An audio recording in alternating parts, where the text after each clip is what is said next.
All right, I'm on the front side of the worksheet, which is the MCR3U. I thought I'd go through a few on this side, and I'll try and hit a few on the other side as well.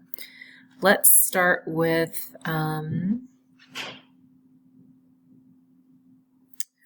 let's go maybe take a look at number 5. So number 5, I think I'm going to start with the right side. So first thing I'm going to do is rewrite everything in terms of sines and cosines.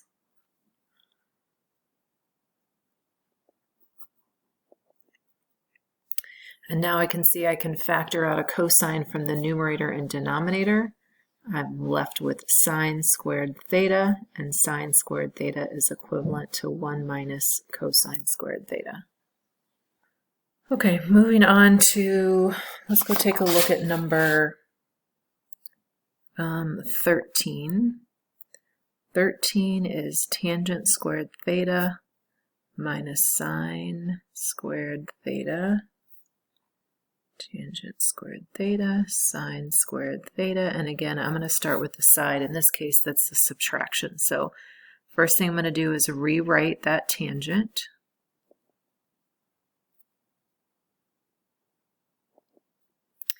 Then if I want to subtract, I need a common denominator, so that common denominator would be cosine squared. So that means here I'd have to multiply by cosine squared theta over cosine squared theta. Now I have that common denominator of cosine squared theta, and what I'm noticing here is they both have a sine squared in common. So I'm going to factor out that sine squared theta.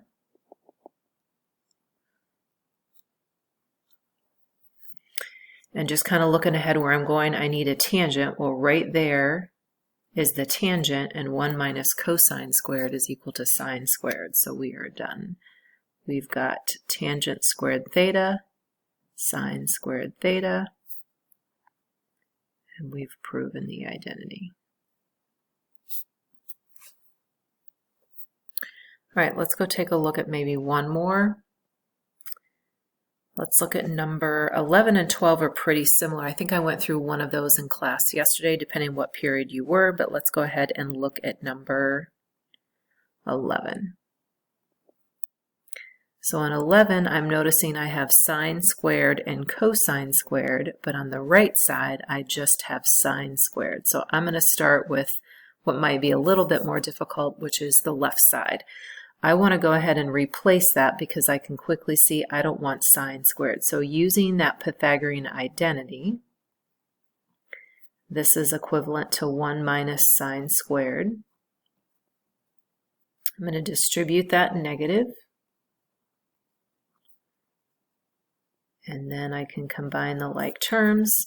We've got 2 sine squared theta minus 1 equals 2 sine squared theta minus 1, and we're done. All right, let's go take a look at a few on the other side then.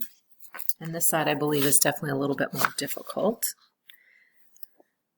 Number 3, I'd gone through with a few people, and I thought that one was a pretty good one. As I'm writing it down, I'm going to rewrite some things. I see secant, so I'm going to write that as over the cosine.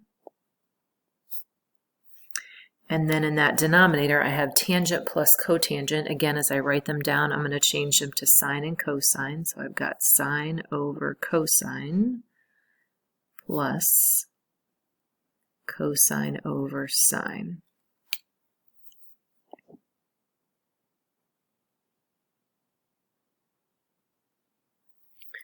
So I'm going to go ahead and add these together by finding a common denominator. So I'm leaving the numerator alone. That common denominator down here would be cosine and sine. I would have to multiply this one by the sine, which makes this sine squared, and I am forgetting my thetas. I'd have to multiply this one by cosine, which would make this cosine squared theta.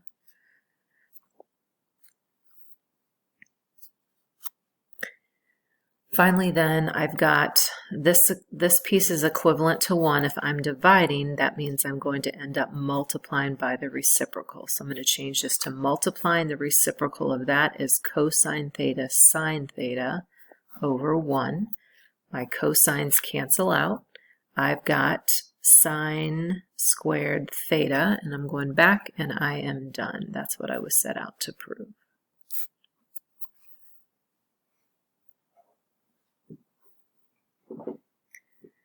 All right, let's go see if we can find maybe 2 more. Let's go down to number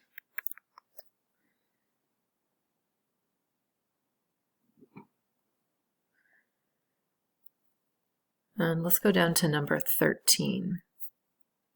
We've got cosine x plus 1 over sine cubed x, cosecant x, and 1 minus the cosine of x.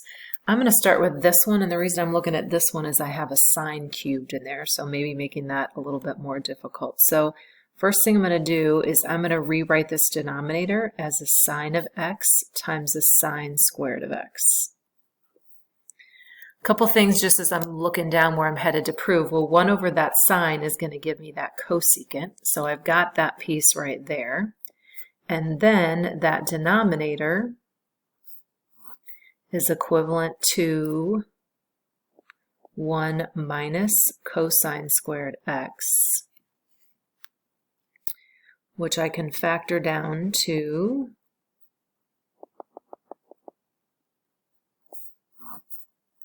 (1 minus cosine x) and 1 plus cosine x. And now we can see those cancel out. We've got cosecant of x, 1 minus cosine x, and we are done.